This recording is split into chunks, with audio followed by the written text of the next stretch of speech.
gonna get crazy!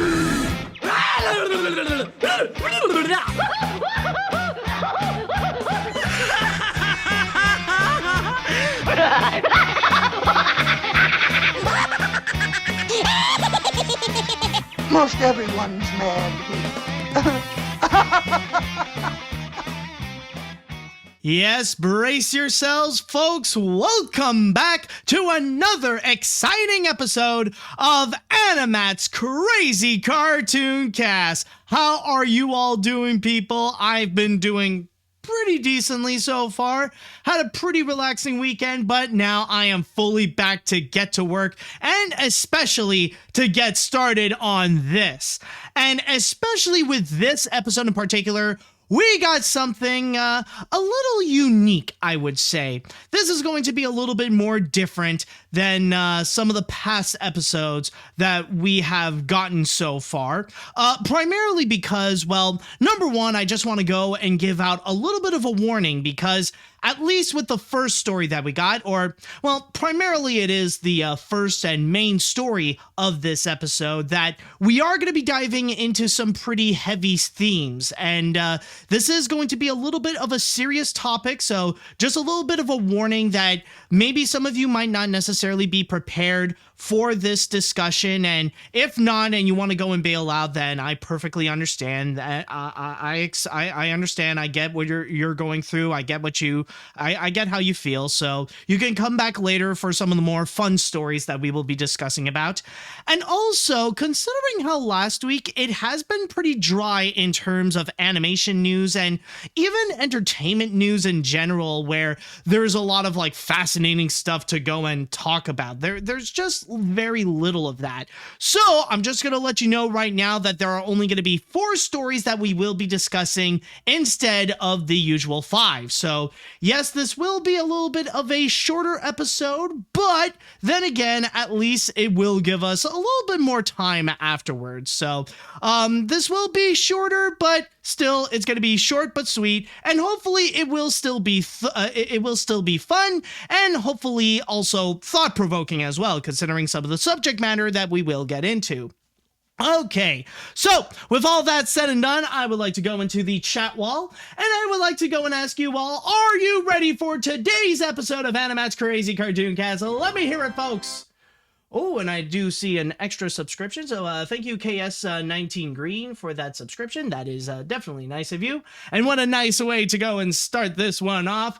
And I see that people are all prepared, so with that said, let us now go and officially get things started. Oh, fudge nab, we already got another subscription.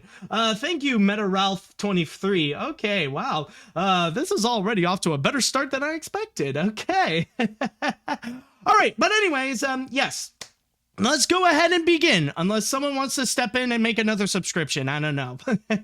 All right, but anyways, in all seriousness, though, let's go ahead and actually start things off with our first story, which, well, like last week, we have noticed that there has been a lot of significant deaths that have occurred. Several significant people have actually passed away. A couple of voice actors are unfortunately no longer with us, including voice acting veteran Jack Angel, who has done a lot of voices for television and movies, and probably is most known for doing multiple voices for the Transformers franchise. And then there is also Chris Ayer, who is known as the voice of Frieza from the Dragon Ball franchise. So unfortunately, those two are no longer with us.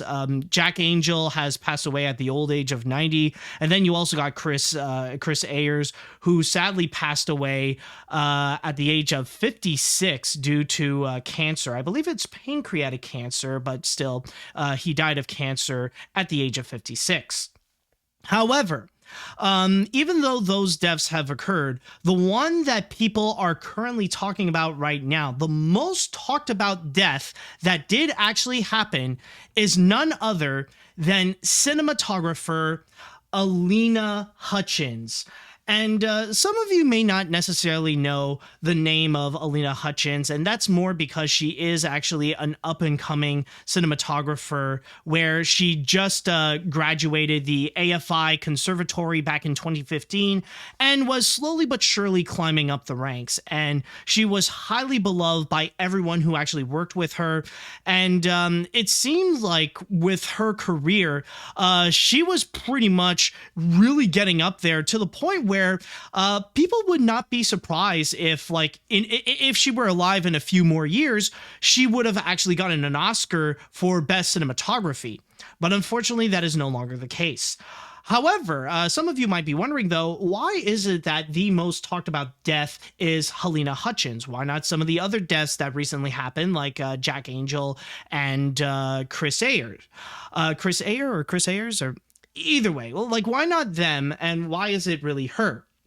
Well, the big reason is actually because not necessarily of her career or what she has done, but how she died, which is honestly the most tragic of them all, and debatably the most tragic death in recent years in entertainment history, mainly because of the fact that she was unfortunately shot on the set of Alec Baldwin's Rust, or, this isn't necessarily Alec Baldwin's movie, but he is both the star of the feature and also a producer. So what essentially happened is that on the set of this upcoming movie called Rust, which is a Western action-packed feature, so with those types of films, of course, you can imagine that there would be a lot of guns that would be blazing. There was apparently a rehearsal that happened where Alec Baldwin had a gun and he was about to shoot the camera, you know, like one of those like cinematic kinds of shots.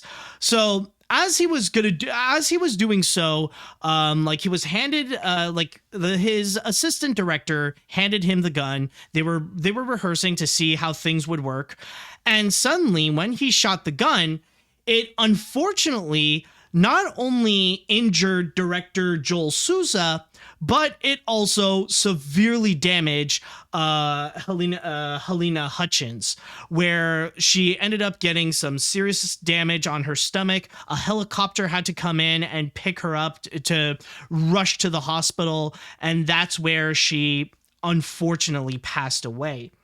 And by that point, a lot of people are wondering, how is it that this moment suddenly occurred? How is it that we've reached a point where Alec Baldwin shot a gun and it ended up killing the director of cinematography, or the director of photography, which that's what Halyna Hutchins was working on. For the set of Rust. She was like I said before, she was climbing up the ranks where like she wasn't just the cinematographer, but she was legit the DP, the director of photography. So how is it that we've reached up to this point? Well, as I'm recording this, there is still a massive ongoing investigation, and that's something that the authorities on the set of Rust, and the authorities, well, technically it would be from Santa Fe, New Mexico, they're still trying to figure out what is it that truly is the problem. And like I said, considering that this is an ongoing investigation, it is highly possible that after I record this, there will be a lot more information that will be revealed, but I'm just currently working with the materials that we have now and the information that is currently happening. So yes, technically Alec Baldwin is the one that pulled the trigger, but technically it wouldn't necessarily be his fault. And a lot of people have surmised that apparently the root of the whole problem is that it's not necessarily the gun itself or Alec Baldwin or anything like that. It's the fact that apparently the production of Rust was a massive disaster. Like, apparently everything went wrong even before the incident actually did occur. In fact, what actually happened was that the crew, like the film crew that was working on that production, they were so unhappy with the conditions of working on the set of Rust that they actually, well, not all of them, but most of them actually quit before 6 hours before the incident actually occurred. So on that particular day, which was a Thursday, I believe, on October 21st, everything went wrong, or it went worse than wrong, actually. In fact, to go and describe a little bit about what happened specifically with the crew, I'm going to read you from my source here on Variety, where it actually states, Rust began shooting October 6th at Bonanza Creek Ranch near Santa Fe, and crew members have been observing safety problems for several days. Several crew members walked off the set due to concerns over gun safety procedures, other safety issues, and COVID protocols not being followed. The production had also allegedly refused to pay for hotel rooms in pricey Santa Fe, asking some crew members to stay in Albuquerque instead, a 1-hour drive from the ranch. Producers called security on the crew members, who submitted their resignations to ask them to leave the location. The fatal shooting is said to have occurred about 6 hours after the union crew members left. After the accident, a 911 caller was heard telling a crew member they were supposed to check the guns and placing the blame on them, TMZ reported. So already, there were a lot of things that were going wrong on that day and during that time, where people were just noticing that safety procedures were not being met, and that apparently the production was just not being careful about the well-being of the crew. And they decided they're not going to take it, and they would go and bail out. In fact, the people who did quit after like the whole confrontation and stuff like that, they're actually members of the union IATSE, which you guys probably know are the people who are currently going to go and or might possibly do that massive strike because of poor working conditions in film sets for movies and television and streaming and all that kind of stuff. So, however, we are pretty much at the point right now where from there, just want to recollect my thoughts. And by the way, the streaming is the streaming still going, by the way? I just noticed, like, at least on my end, it seems a little bit fidgety. Okay, no, it's still good. It's still good. Sorry about that. But anyways, back to what I was talking about. The thing is, we are pretty much at the point now where even though it's still ongoing, even though we still have a massive investigation going on, we are at the point where people want to go and point fingers. And while it is pretty easy to point the finger at Alec Baldwin, because technically he was the one that actually pulled the trigger on it, technically I wouldn't say it is fully his fault. Now, technically, that doesn't mean he's purely innocent either, because technically he is one of the producers, and he would partly be responsible for the whole production to be this massive mess, not following safety guidelines, but I wouldn't say that it is his fault directly because of this. In fact, there are two people that are being blamed for this situation, or two prime suspects, if you will. One is the assistant director, who not only handed the gun to Alec Baldwin, but he also has a long history of displaying poor behavior on sets.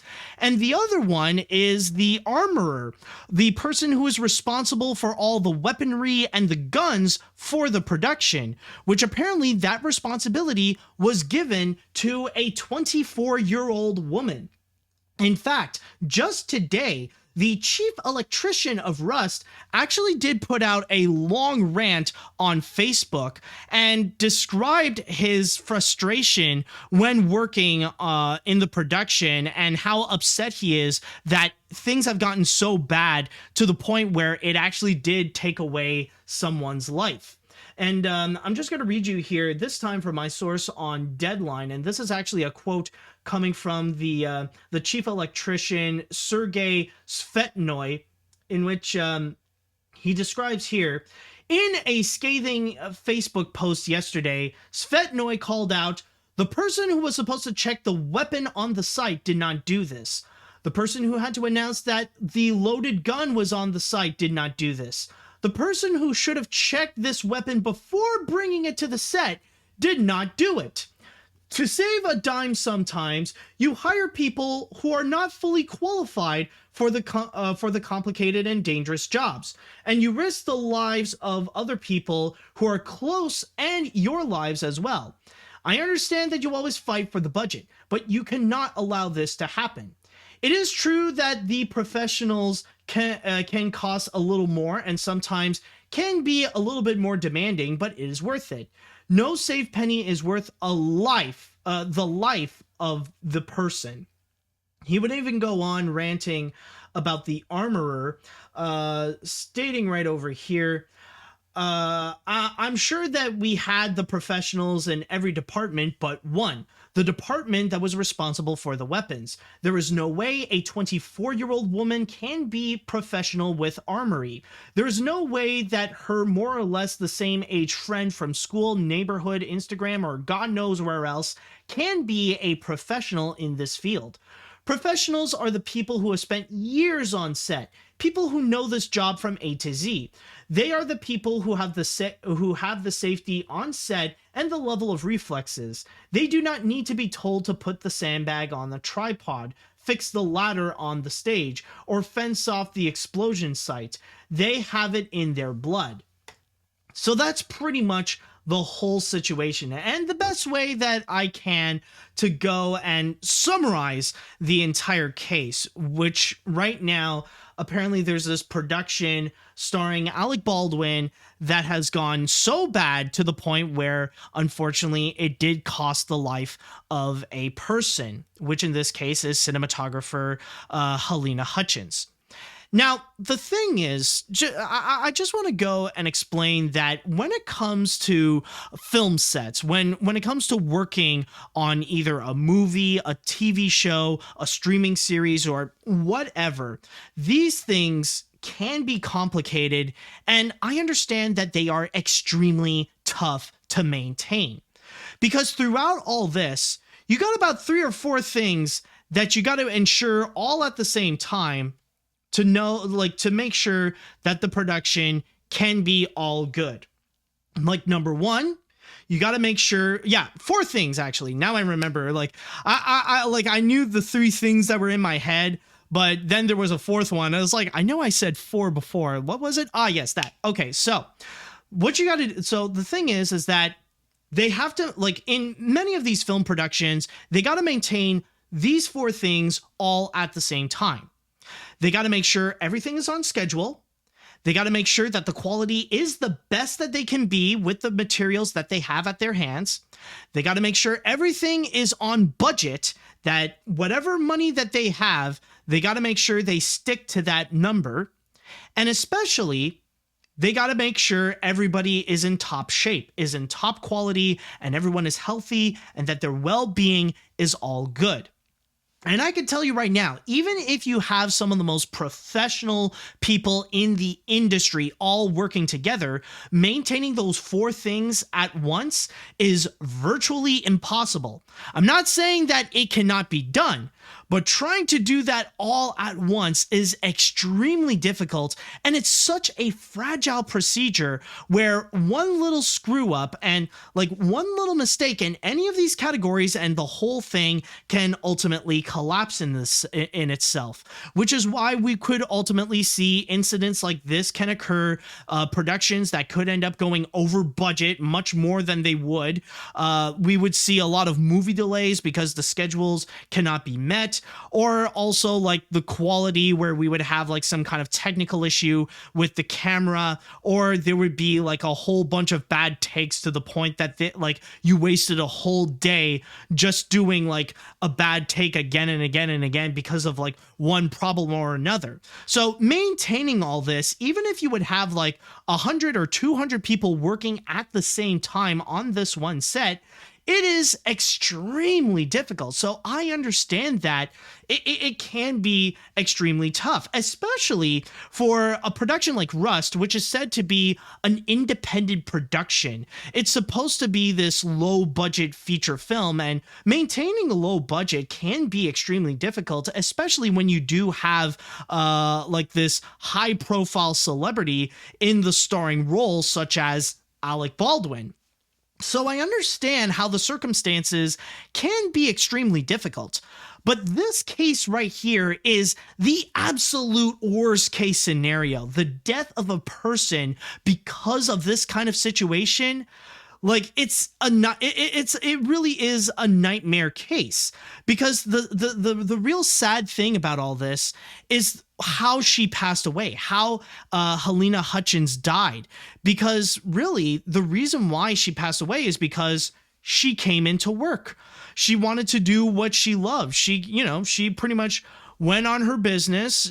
She got a job to do, so she arrived at work, like any good employee would, and that's what ultimately paid the price for her, is because she came into work, because she needed a salary, she needed to she needed to raise a family and stuff like that. And it's very much unfortunate, and it's a very unnecessary death. And keep in mind, this is not the first time that this kind of incident actually occurred. In the past, these moments have actually happened where you got people who did unfortunately died on set, including being passed away because of a prop gun. And I mean, those situations, of course, are very rare, but they still do happen, and they are still extremely tragic when they would occur. In fact, this article on Deadline, they actually do highlight a few specific moments that did happen. It actually says here, this isn't the first time that an on-set death was caused by a gun firing blanks. Actor John Eric Hexum was killed on October 18th, 1984 on the set of the TV series Cover Up when he accidentally shot himself in the head with a gun loaded with blanks. And in 1993, Brandon Lee, the son of martial art legend Bruce Lee, died after a piece of slug was lodged in his spine from a prop gun fired on the set of The Crow by another actor. Both incidents were determined to have been accidents. So these things have actually happened before, and this is just by a prop gun.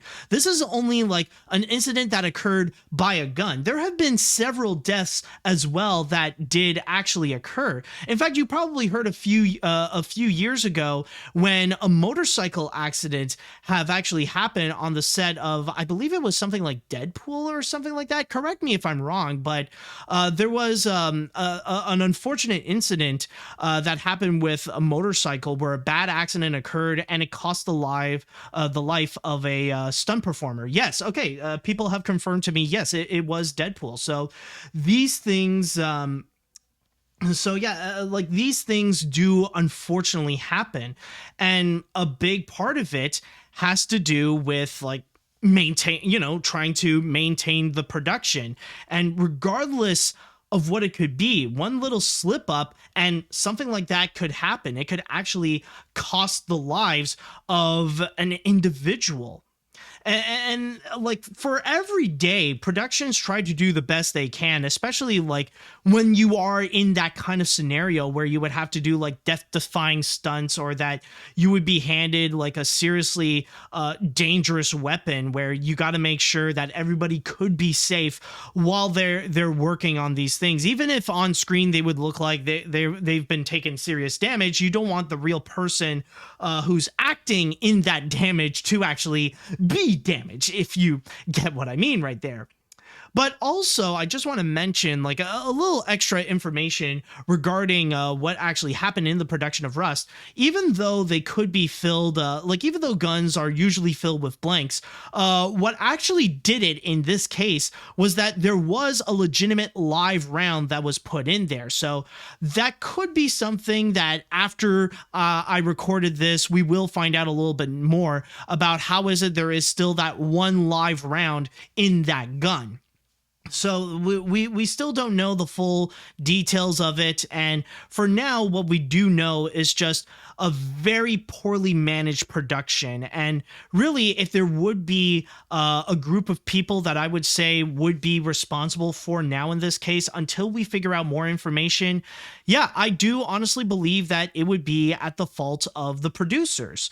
And like, as I said before, even though Alec Baldwin is not necessarily at fault because he pulled the trigger, because I know for a fact that like you've probably heard of so many reports about Alec Baldwin feeling extremely guilty about this and like completely heartbroken of the situation. But as he is a producer, he should take responsibility for what happened in the production, on why it's so poorly handled, the desperate tactics they had to do in order to save up on the budget, because again, they had to work with a low budget, so they had to make a lot of unnecessary sacrifices that are very much inconvenient for the film crew. And like when you do read about all the stuff that did happen during the production and all the things all the health protocols that they decided to go and skip over. Yeah, I mean, it's understandable why the film crew had to quit. And this is exactly why the IATSE is maybe they're not planning right now to do so, but like that's why you probably heard of a lot of talks regarding a strike from film crew workers, because these types of poor conditions are unfortunately very common in movie sets, regardless if it is for like small budget productions such as Rust, or even for like big $100 million big budgeted blockbusters. Like even for those, the conditions can be considered poor, mainly because the grand majority of the money, well, those are given to the big name actors. And it wouldn't surprise me that most of the budget would actually be given to Alec Baldwin just for him to actually go and star in the feature. And and honestly, looking into all this, because I will admit, I actually spent the grand majority of my morning to actually go and do research on this, to actually look down into the whole situation, to really get myself familiar with what actually happened, because this is currently the most talked about movie news story that is currently happening. And yeah, it is more of a one-of-a-kind type of story, because it's not every day that you would hear about a tragic death that do occur on the set of a movie production because something went horribly wrong. And I know that there are a lot of people would want to pin the blame on either the 24-year-old armorer for not being too experienced on this situation, and I think even she was aware that she's not that experienced to take on such a serious job such as this. Or some people are even saying that it is the assistant director that might be responsible as well for not being a professional, and has a pretty prominent history of unprofessionalism or displaying unprofessional behavior on sets. So either way, whatever the case may be, ultimately, when I was researching all this, there was one thing that I tried to figure out, and that would be regarding what would be the big takeaway from this. What is the big lesson that we should learn to make sure that something like this does not happen again? And this might be honestly a little bit of a difficult subject. Now, I am highly aware that a lot of people are currently talking about right now that they want to go and ban guns on movie sets, that no one should be allowed to bring live ammunition onto an actual film set because they might endanger people's lives. Like, yeah, even if they would be filled with blanks, that still wouldn't go and make things any better, because blanks, even though for the name's sake, they don't actually shoot a real bullet out, they can still do some serious damage. It's like holding a firecracker when you light it up. I mean, sure, it's not as dangerous as dynamite, but still, you're gonna get hurt if you still keep holding on to that firecracker in your hands while the fuse is going down to the bottom. But from there, yeah, I do understand why people are demanding to ban guns on movie sets. And honestly, I kind of do agree with that. And I do understand the sentiments behind it because, yeah, the cause of death is because of a gun. But I'm going to be very honest, I don't think that is going to legitimately solve this problem in this case. I don't think that's actually going to be what could actually help things out in the long run. And for me, what I find to be the big takeaway from this is the fact that movie sets and many film productions, they should seriously go and start giving more priority to the well-being of their employees. And that's kind of a big reason why this strike has been talked about so much. And unfortunately, it is actually very common where you see many of these film productions where, in order to save on the budget so that they don't have to go overboard with it, it's almost instinctively that they would have to go and take away a lot of the safety procedures and a lot of the well-being of their workers in order to save up on cash. Because in order to give the film crew a living, in order to ensure their safety during production, that can be quite pricey and it can be quite expensive, which is why, in order to save up on that cash, they would go and sacrifice that so they can still maintain their budget. But that's something that should never be done. That's something that should debatably be restricted, because these people are still people. They are still employees who need to make a living. These are people who need jobs. And that's why they have to ensure that whatever job they're working on, that they could still be alive at the end of the day so that they could go and make ends meet. So their well-being and their safety needs to be taken a lot more seriously in this case. And even though, like, maybe this solution might not necessarily stop all deaths in movie productions, like, if we go and do that would mean there would be no more deaths whatsoever. Like, sometimes these things can be unavoidable. But in this case right over here, if we would go and do so, it would seriously minimize the damage in the long run. Like, yeah, maybe banning guns on movie sets, it could solve a problem, but it wouldn't solve the root of the problem. And that is the biggest problem. And that's what ultimately led to the death of Halyna Hutchins. It's the fact that she ended up it's the fact that the production was so poorly handled that you can't, you would have to see, like, the whole setup of what ultimately led to that moment. And this is something that, for real, this could have seriously been unavoidable, especially with the fact that they did actually mention how, hold on a sec, like, they did legitimately mention that this is not necessarily the first time that there was a gun incident that actually occurred on the set of Rust.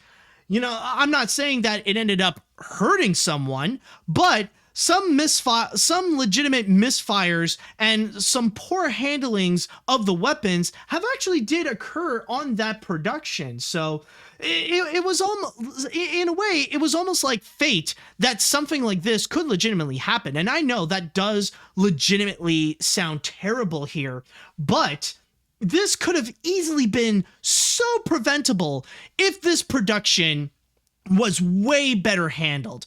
If they actually, and honestly, like, I'm sure the 24-year-old, she's a nice girl and that she has, like, great intentions and stuff like that. But still, everything about this could have easily been so preventable if they actually hired the right professionals, and if they take the well-being of their employees so much more seriously, if they check on the guns to see if it is ready to be used and if it is safe to be used.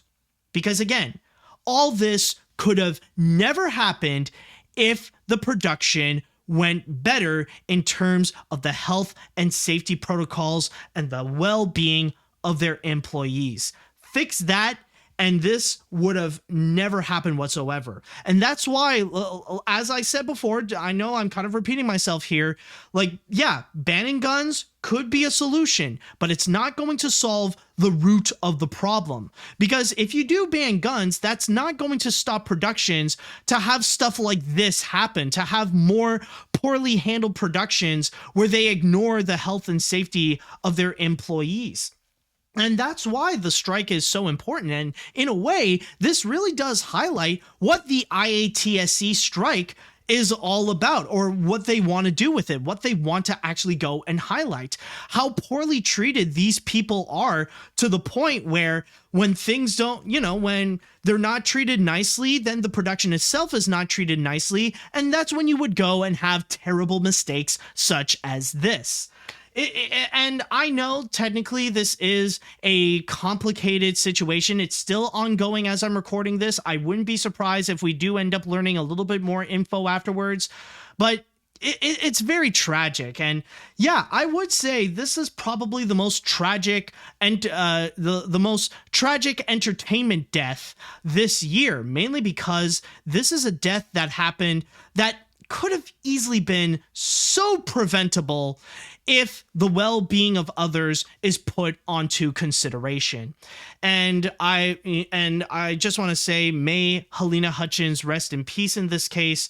And I do hope her family can be strong during these tough times. And I understand, like, I wouldn't be surprised that if with me talking about this in my podcast, like, some people might be upset. I might get some backlash about this, and some people are saying, like, oh, you're trying to capitalize on a tragedy. Like, I understand that, but what I want to do in this case is not just educate myself on the situation, but I also want to educate you guys on the whole situation, and at least put my piece onto it to show, like, this kind of problem that's actually happening.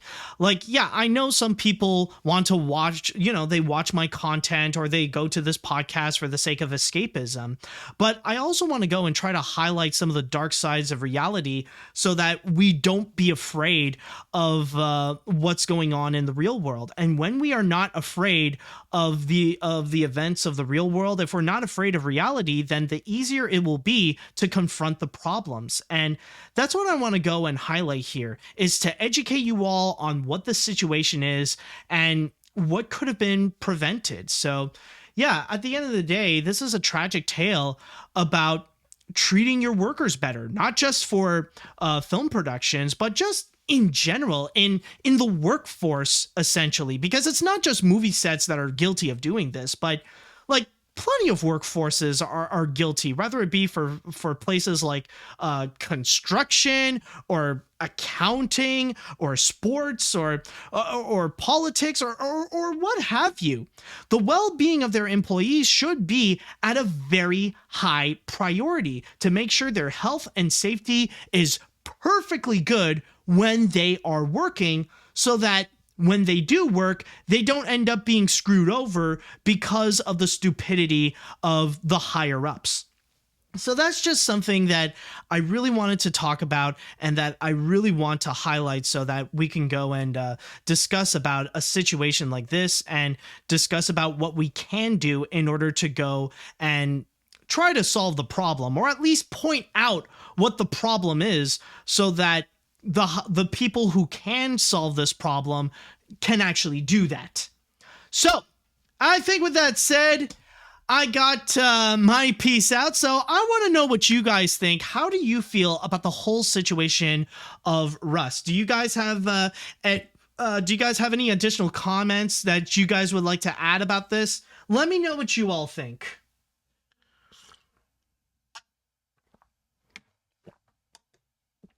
Okay.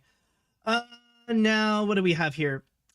Pardon my French here, but this was the first piece of news in ages where I said out loud, holy my heart fully goes out to Hutchins family, and I seriously hope that better gun control guidelines are implemented in the future.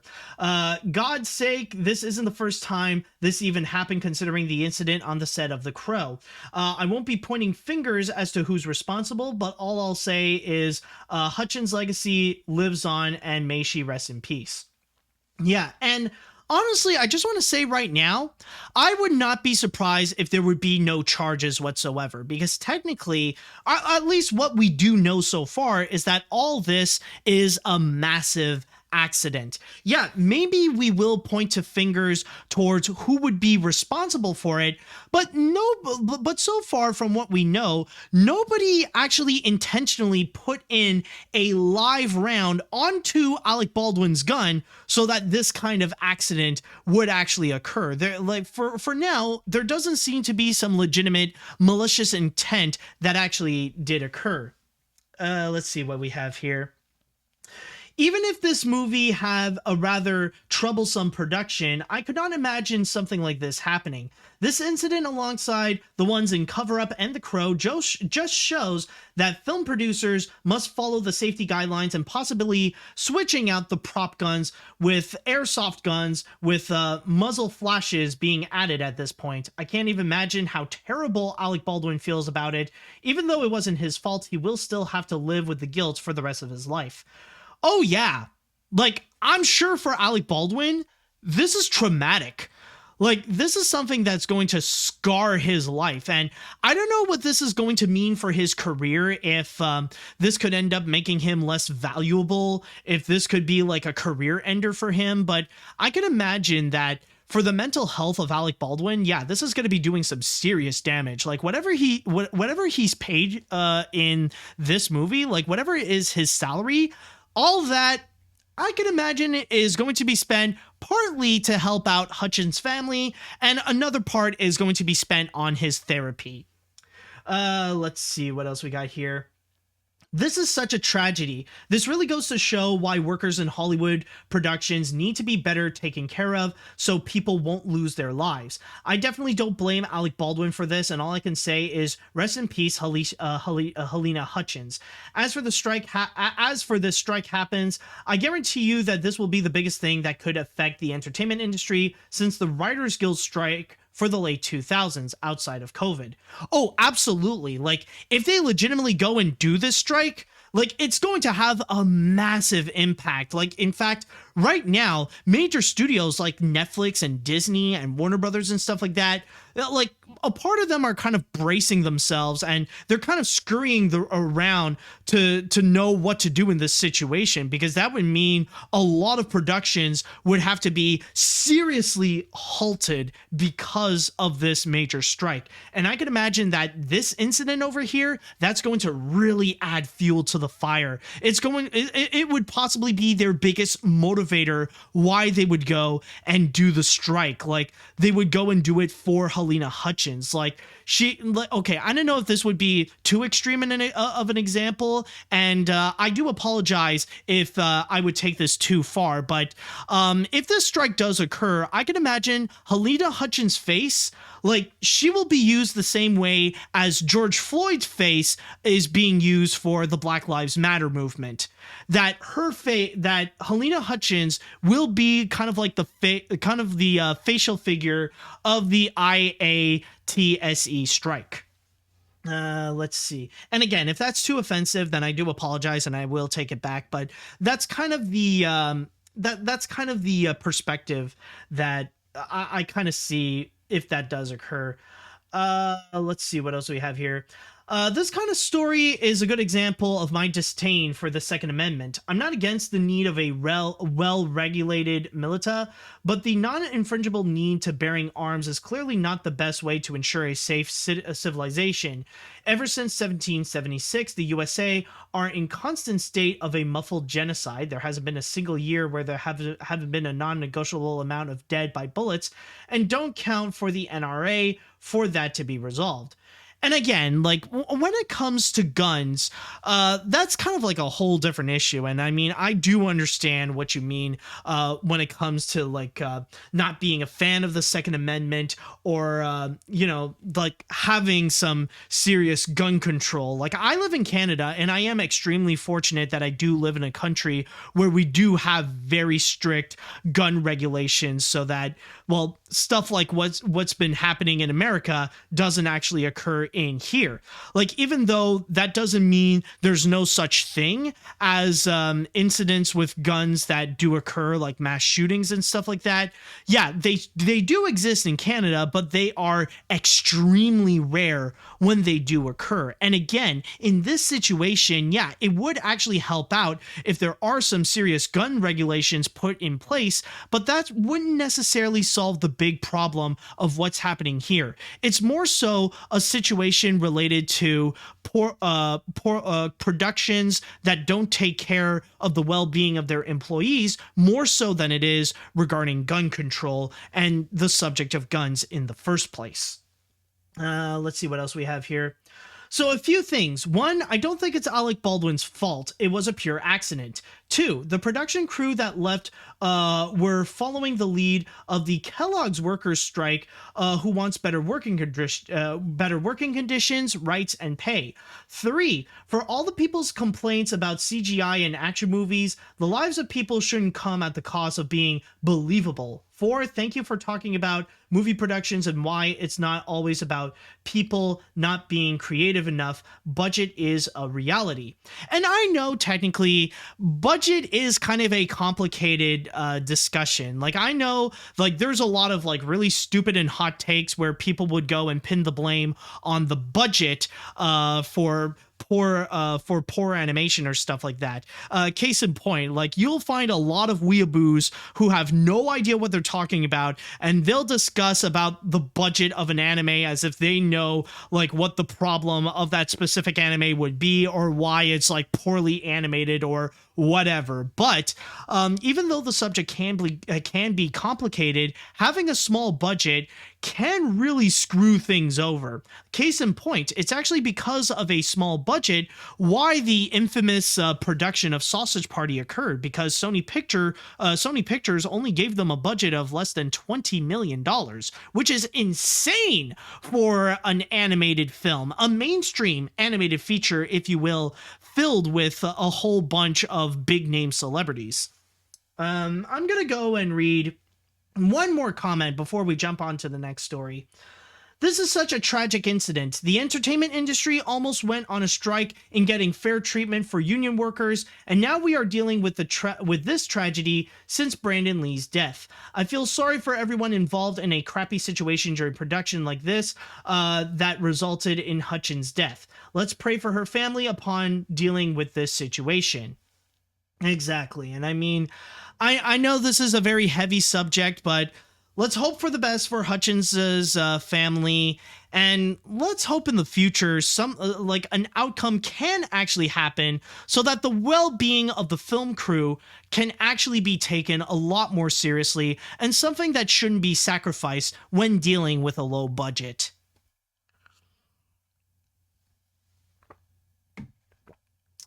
All right, so now with the big sad story out of the way, let's go and lighten the mood a little bit. Let's actually go and discuss something a little bit more pleasant, a little more fun, shall we, you know? I mean, yeah, like, it is pretty heavy to discuss about the subject of death and gun control and employment rights and the well-being of workers and all that kind of stuff. But this is still AniMat's Crazy Cartoon Cast, and we need something to go and have a little bit of fun. And I actually do have a couple of trailers that we're about to look into. One of which is going to be an upcoming animated feature that so far is actually pretty hyped up, considering that it is based on a pretty big phenomenon. Even though I'm not necessarily that familiar with it, I'll explain more later. But still, I think it is worth talking about. So with that said, let's go ahead and take a look at the trailer for the upcoming Disney Plus animated movie. Yes, I would like to close the tabs. Diary of a Wimpy Kid. First of all, this is a journal, not a diary. Tomorrow is the first day of middle school. Luckily, I'm not alone in this middle school thing. I've got my best friend, Riley. Here's what you need to know. Watch where you sit on the first day of school. Don't use the bathroom on the second floor. And finally, don't get the cheese touch. Because if you do, you might as well be dead. Thank you, Roderick, for that wonderful pep talk. We're out of our league here. Maybe my mom can homeschool me. Hey, Greg! Want to come over and play? Yep, I'm pretty sure I'm gonna be in therapy over this. We're in middle school now. Don't you think it's time to start acting our age? I walk in like, how do you do?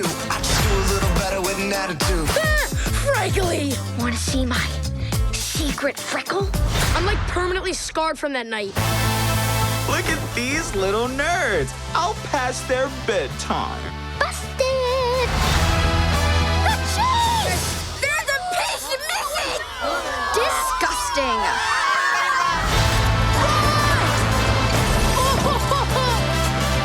Zooey mama! One day I'm gonna be rich and famous, but for now, I'm stuck in middle school, surrounded by morons.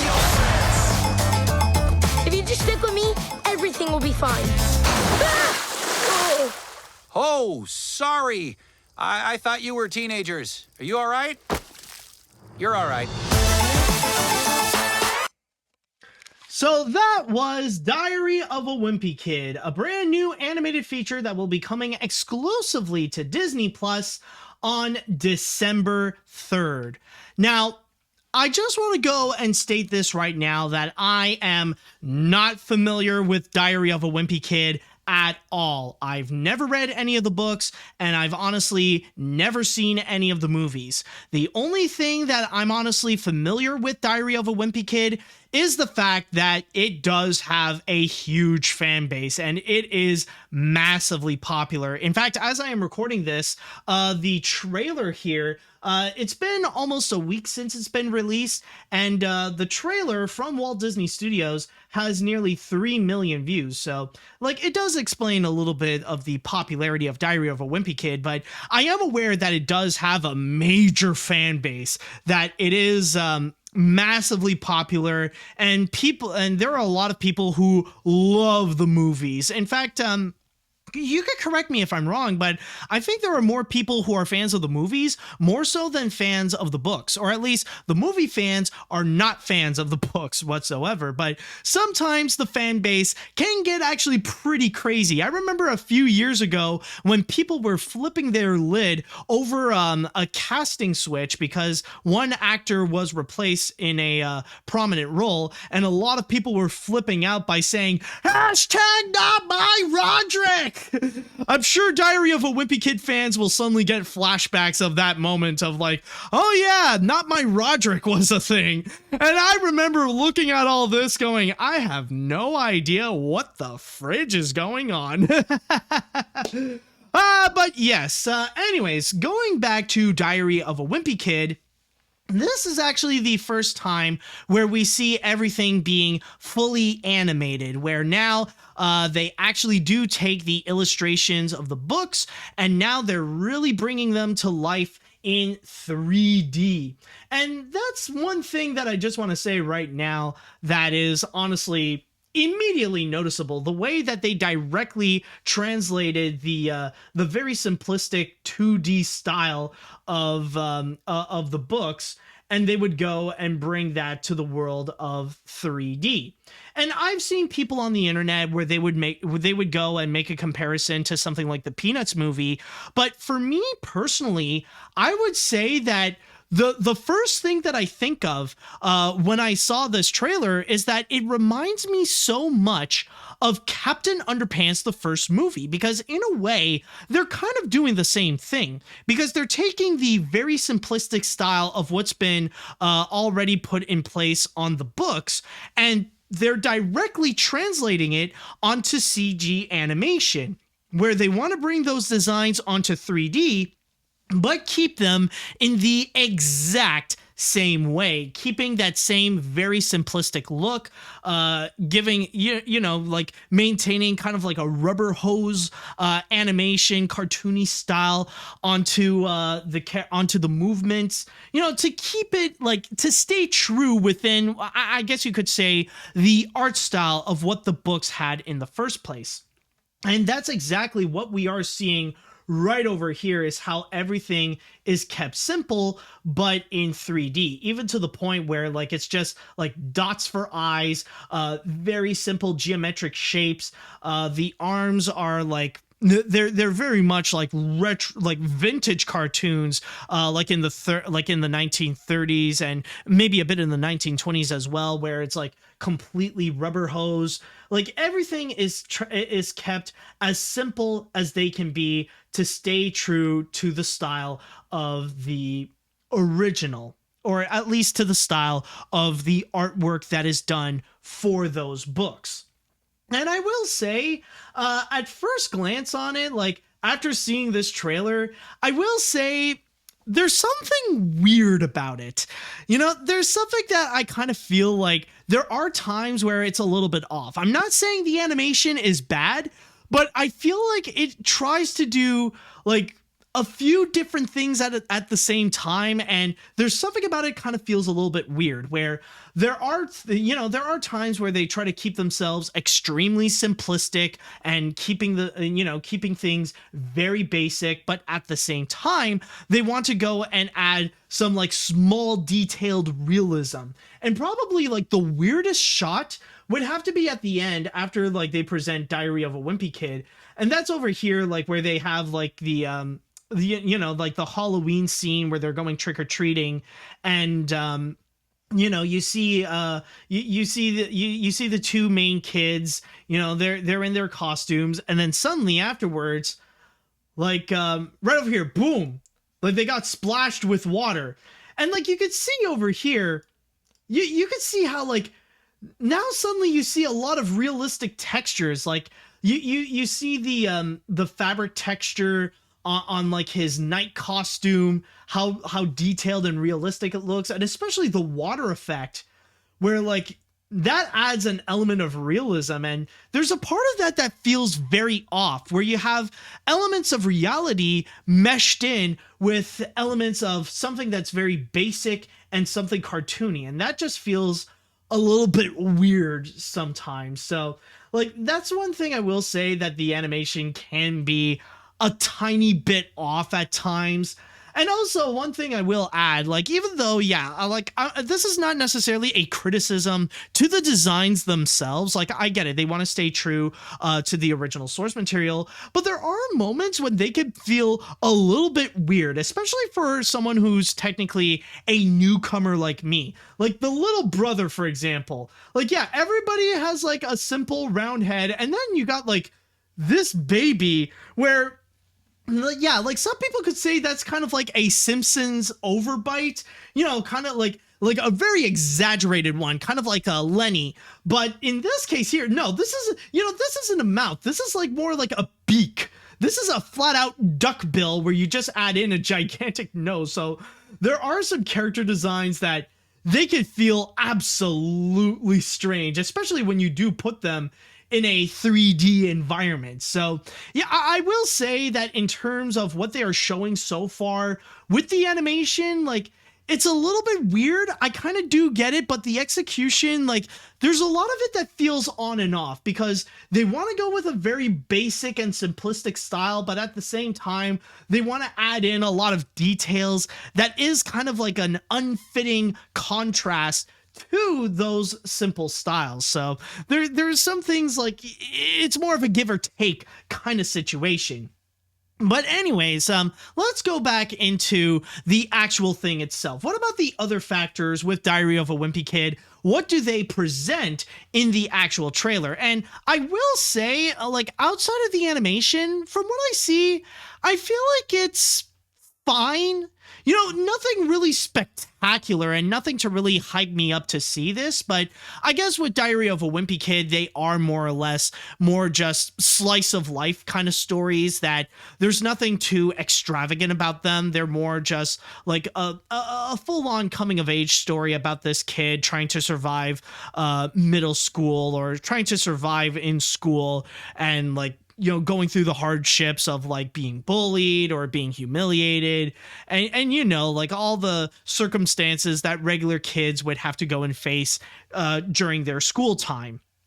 And there's a lot of it that like, nothing really that's worth hyping me up. But the things that they do present, it seems fine. It has a nice, it seems like it has a nice story, even though like we probably heard of this story before of trying to survive a new school, or trying to survive like a new upgraded school, like going from elementary to middle school, or going like from middle school to high school and stuff like that. So yeah, like you do have that specific factor put onto it. Like we've heard of it before, but I will say the execution of it, it's not that bad. I do actually like some of the humor. Like there are some times when it can actually be funny. Like even though I did state the animation at the end, like it kind of does seem weird, but then again, I will admit, like this scene.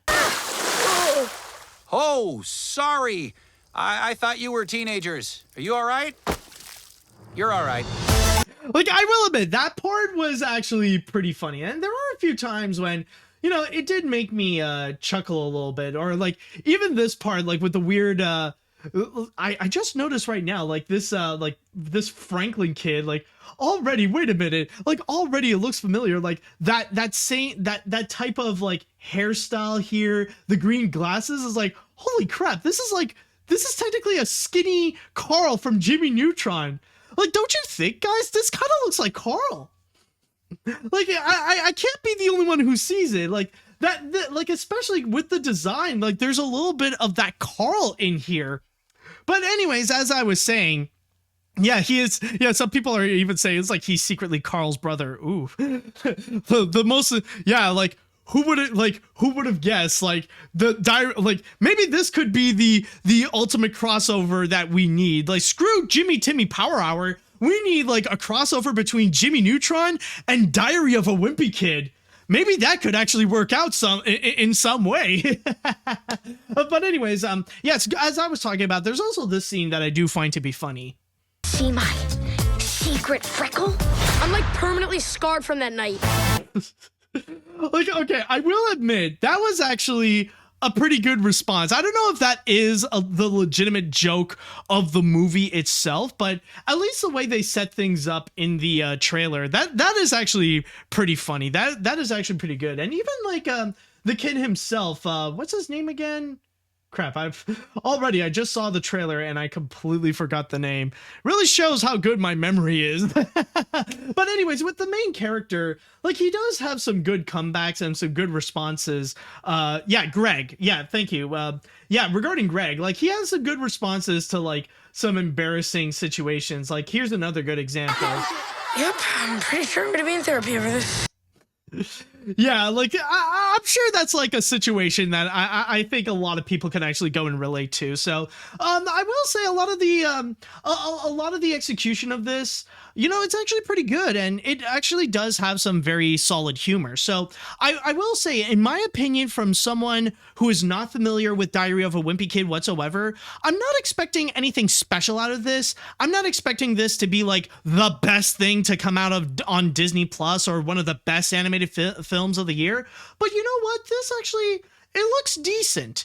This actually looks like it could actually be enjoyable. Probably the humor is the best thing about this trailer, but it does seem pretty intriguing, especially with the art style that it wants to do. It looks a little bit weird, but then again, it would probably require seeing the whole movie itself to see how it would ultimately pay off. But overall, I will say, it's not bad. It could actually be interesting when this when this movie does come out. So if you guys are interested to check out the fully animated Diary of a Wimpy Kid, well then keep in mind that it will be coming out on Disney Plus on December 3rd.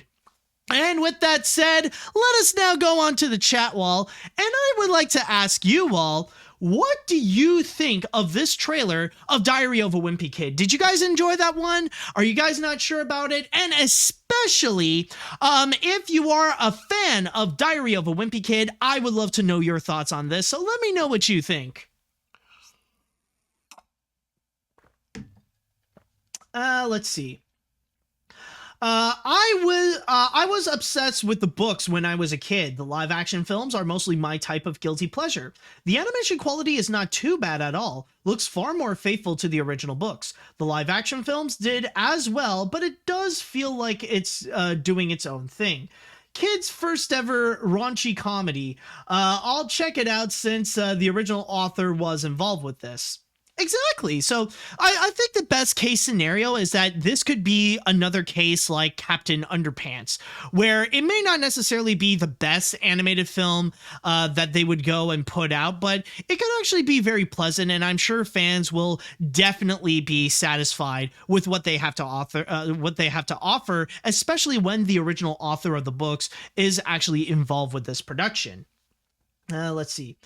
I do own a few Diary of a Wimpy Kid novels, but it's a franchise I don't really like to associate with, mainly because I once did a parody of Diary of a Wimpy Kid, and it was universally hated. I will say I did have a small connection with Zachary Gordon, the actor of Greg in the 2010 movie. He once reviewed a fan art I did for Skylanders on the official Skylanders YouTube channel back in 2013. Anyways, this reminds me of Captain Underpants movie, but I think Captain Underpants did a far better job with the animation. Yeah, honestly, I will say, like, I don't know if this will be a hot take, but I personally do prefer the animation that they did on Captain Underpants than they did here on Diary of a Wimpy Kid, because with Wimpy Kid, it's like a very, like, this is a very basic, simple design that they would have in the original books. I would actually go as far as say that it has a minimalist design, and bringing that onto 3D, like, there's a lot of it that kind of feels a bit on and off, especially like I said before, when it comes to keeping the simple designs true to the original source material while also trying to add a whole bunch of little details that kind of contrast the simple design. So there is a little bit of things here that don't work 100%. It does look intriguing and it does look good, but not necessarily as good as something like Captain Underpants. Let's see, what else do we have here? Don't get me wrong, the humor seems fine and I like Brandy Noon as Greg, but the animation is a bit of a turnoff for me. It's not bad, but maybe if they went more for a Peanuts movie-esque 2D feel, it'd really work. But as is, it looks more like a PS3 cutscene, but it still looks fun, so I'm gonna give it a watch. As long as they don't adapt the total eclipse of the heart scene from the original. Last time it was featured in an animated film, it killed someone's grandma. Oh my god. Oh my god, that is yeah, that is true. Oh, that beautiful meme of singing killed my grandma. What a beautiful meme that was. Oh man, actually maybe this one would be more of a fitting response to that thing. Yeah, that seemed more of a better fit with singing killed my grandma, because like, how else would you respond to that thing? Like, just suddenly out of nowhere singing killed my grandma, and it's a scene that you're supposed to take seriously? I mean, seriously. What the fridge is wrong with you, DreamWorks? All right, what else do we have here? I was pretty surprised when I saw this new trailer, considering that I'm a huge fan of the Diary of a Wimpy Kid franchise. This movie caught my eye just a little bit. The animation style kind of looks fine, but there were some parts that look where they kind of look weird, such as Rowley and Fagley. I'm going to watch the movie when it comes out on Disney Plus. Let's cross our fingers, hoping that it will be worth it and be better than the long haul movie. Does anyone remember the "Not My Roderick" trend? Well, I remember. I didn't understand it, but I remember. Okay, let's see. I'm gonna read, I'll read a few more. Okay. This trailer looks pretty decent. While I'm not a huge fan, I'm not a huge fan of Diary of a Wimpy Kid because I've only seen the first 3 movies, this film could be fun, and it does seem like they are definitely trying to stay faithful to the first book. I definitely do think the animation looks good and definitely reminds me of Captain Underpants. What I also find funny is that it seems now Disney is remaking a live-action film into an animated film, so they are basically reversing their popular trend. Well, honestly, I don't think it really is a remake. Oh, well, okay, I kind of get what you do mean, but then again, technically it's not really the Diary of the Wimpy Kid movies, like the live action ones. They're not from Disney though. You know, it's not Disney who kept on adapting Diary of a Wimpy Kid, because if they were, like, you would have probably seen a lot more presence of Diary of a Wimpy Kid, like in the theme parks or stuff like that, like a little kiosk dedicated to Wimpy Kid, or even, like, who knows, like with the popularity, Disney might have considered like a ride or a live show or something like that. So in a way, I do get what you mean there. Okay, let's see, what else do we have?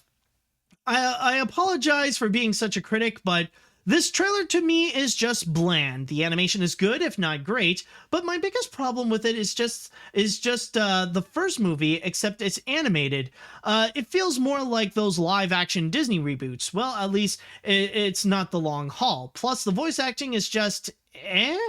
I'm not saying it's going to be the next America the movie for some, but it's honestly a hard pass for me. Sorry, Jeff. Okay, fair enough. I'll read one more comment before we go on to the next story. So I haven't read all of the Wimpy Diaries, but I'm quite surprised of that animated rendition. The tone is simple and the characters are a bit basic, but I'll gladly see that movie when it is released. Also, if we could get another animated adaptation, please, any studio, do a Henry Stittman movie.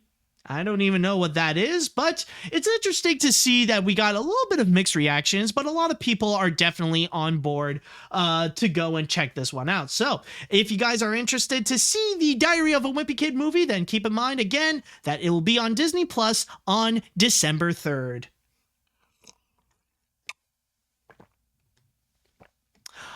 Okay, so moving on to the next story that we have over here.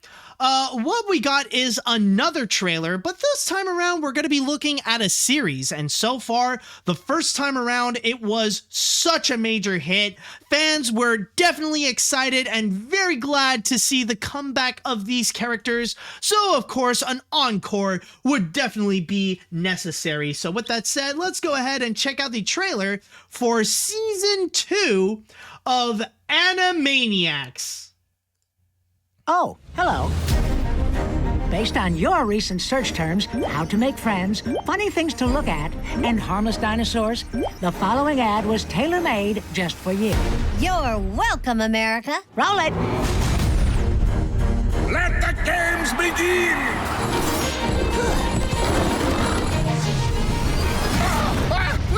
Are you not entertained?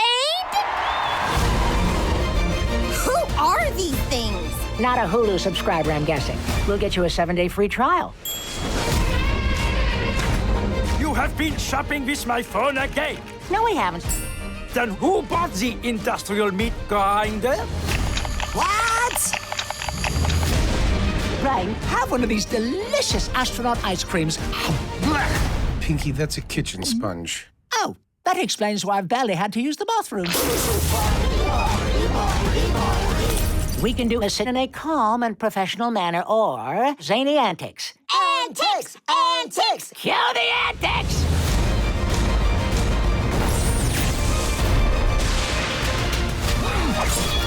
Brian, what are we going to do tomorrow night? Try to take over the world. What is the meaning of this nonsense? Johnny, sweetie, relax. We're jesters. We jest.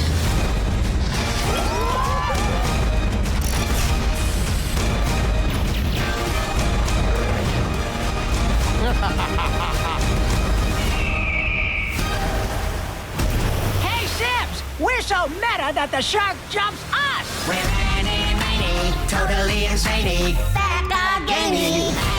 Animaniacs. Oh, Pinky, when's the last time you bathed? It's Stinky, Stinky and the Brain. And that is the trailer for Season 2 of Animaniacs, which is going to be coming soon on Hulu on November 5th. Now, I just want to put out a little bit of a disclaimer that I'm going to be very honest, I haven't seen a single episode of the new Animaniacs reboot.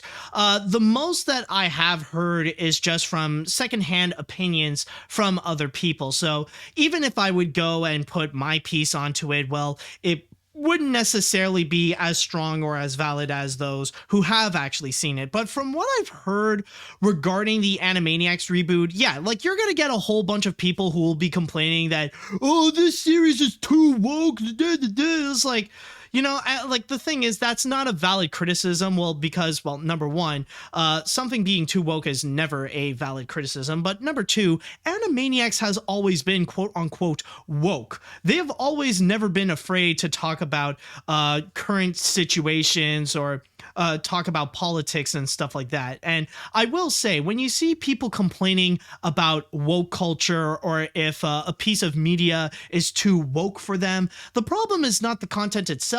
It's just the person complaining has grown up to be more intolerant. So I just want to put that out there. But anyways, back to what I was talking about. When it comes to Animaniacs, from what I've heard, a lot of people are just saying that it's fine. It's definitely not like the series that people knew and loved from the early 1990s. It's not that big of a phenomenon, but from what I've heard, it's fine. Like, they do have their highlighted moments. You know, they do have, like, their few good moments that people really enjoyed, like the cartoon suffragette scene, where apparently that musical number actually did win an Emmy Award, from what I've heard. But other than that, it's just, it's another animated reboot, and they're trying to capture the success of the original, but not as much. Like, they're back, but it's not like how things used to be. At least from, again, this is what I've heard. This is not my full opinion. This is the general opinion from what I've heard from other people. Like, yeah, there are definitely plenty of other people who definitely enjoyed it. And of course, like, you got a lot of people who did fall in love with Anime Dot.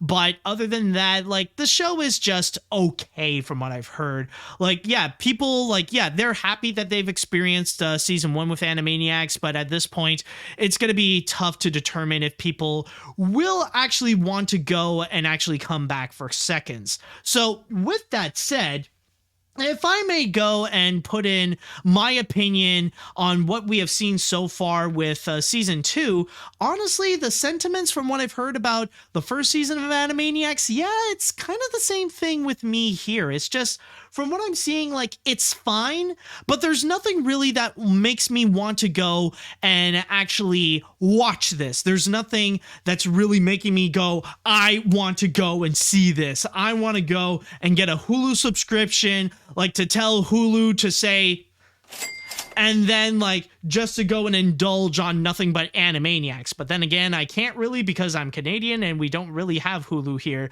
The most that we do have is just Disney Plus, considering that a lot of Hulu content there would be put onto Disney Plus, or at least the more adult-oriented content, which kind of makes it ironic. But back to what I was talking about. The thing is that a lot of it feels fine, and honestly, I feel like this is weaker than the first trailer that we got of Animaniacs, where in the first one, they really do highlight that the Animaniacs are back, and that they would show a wide variety of crazy situations that they would put themselves in with the new episodes.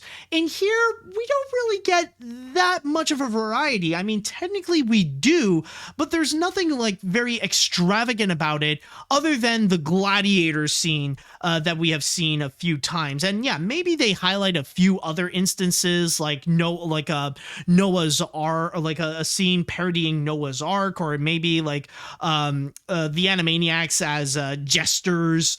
But other than that, though, there's nothing here that I find that it really does grab my attention or makes me want to say I want to come back seeing Animaniacs. And also another thing I will say, it's regarding the humor, where a lot of it is fine, honestly. Like I'm not saying I didn't laugh at all during this trailer. Like, there are a few scenes that I will say, like, they are cute, they are funny, like if I could go and find, yeah, like, probably the funniest one that I find to be funny is probably the Hulu joke. Are these things? Not a Hulu subscriber, I'm guessing. We'll get you a 7-day free trial. Yeah, like, that one I will admit, that's actually cute. That is actually pretty funny. But the rest, I feel like they're just it's kind of like they're forcing themselves to try to be meta, to try to be funny, but a lot of them don't necessarily land as well. And I don't know if it's either the jokes themselves or the execution of the jokes, but there's just a lot of it. It's just like, okay, well, they're not cringy, but they're fine. That's the best that I could say. They're fine. I mean, it's nothing that the Animaniacs hasn't done before, but it's just okay, I guess. The jokes are fine, to say the least. Also, there is another criticism that I do have, and this is just from watching the trailers. But one thing I will say, and this might honestly be a hot take actually, but another problem that I do have is with some of the voice acting. Now, this is not to say that the voice acting is bad. And I mean, we are talking about some voice acting legends here that are involved that did return to their beloved roles, including Rob Paulsen, Tress MacNeille, Jess Harnell, Maurice LaMarche, and many, many more. But my problem with them, it's not necessarily the execution of the voice acting themselves. They are great actors, and even some of the acting that we do here in this, they are actually very enjoyable. But my problem with them is, honestly, there are some that you can definitely hear that they don't have the same voice as before. That, I mean, keep in mind, Animaniacs is a series that's more than that's more than what, 30 years old, or is gonna be 30 years old or something like that. So when you bring back the original actors, of course their voices will return, but 30 years older, which will be distinctively different. And I think the most guilty of this would have to be Rob Paulsen as Yakko and Tress MacNeille as Dot. Like, you can hear their voices are so much older than they were before. Like, even like if we do listen, like just take a listen to Rob Paulsen as Yakko for a little bit. Many things to look at and harmless dinosaurs. The following ad was tailor-made just for you. Like, yeah, you could hear a little bit of that aginess in Rob Paulsen's voice. And I mean, like, I understand, like, with Rob Paulsen, yeah, like, people want to give him a pass, especially like with what he went through, considering that he did go through like throat cancer and stuff like that. So yeah, of course, like, after going through what he did, like, of course his voice would be a little bit different, but you can hear that there's a bit more of that age in his voice than before. Or like, probably another great example, or probably the most prominent example, has to be Tress MacNeille. You're welcome, America. Like, from there, you can hear that Dot is a lot older. Like, it does actually sound like it's coming from a mature woman, more so than it is like supposed to be a cute little girl. And again, this is not to bash these actors in particular, and there are some that actually do recapture the spirit of the voice, whether it be Wacko, Jess Harnell as Wacko, or even Maurice LaMarche as the Brain. But with some others, however, you can hear the age on the voice. Like, you can hear that they're definitely much older than they were when they did it the first time around. So that's another thing that, is a little bit iffy. That's a little iffy for me in this case. Again, I understand it is a hot take, but it is something that is actually worth pointing out. But yeah, honestly, overall, when it comes to all of this, like with the season 2 of Animaniacs, I just feel like what we are seeing so far is fine.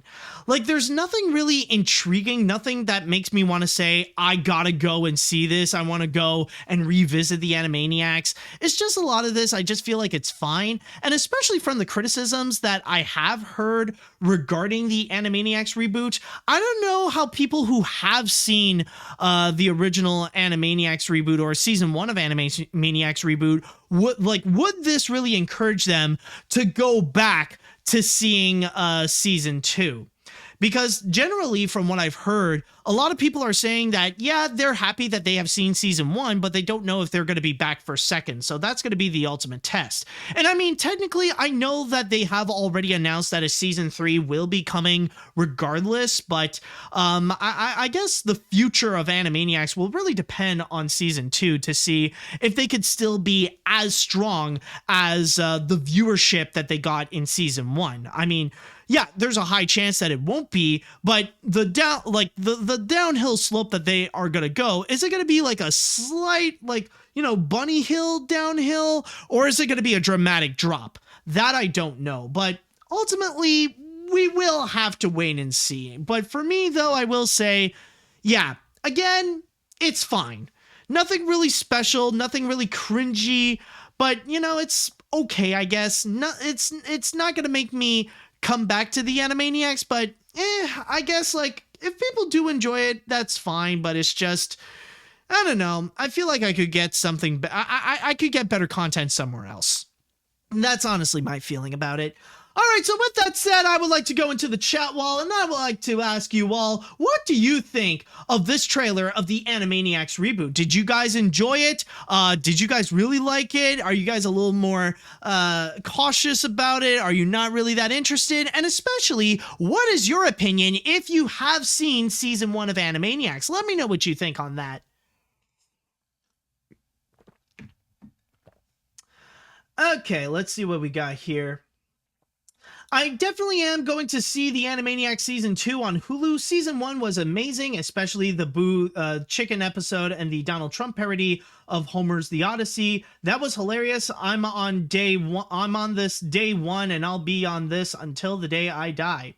Okay, so we already got some enthusiastic people.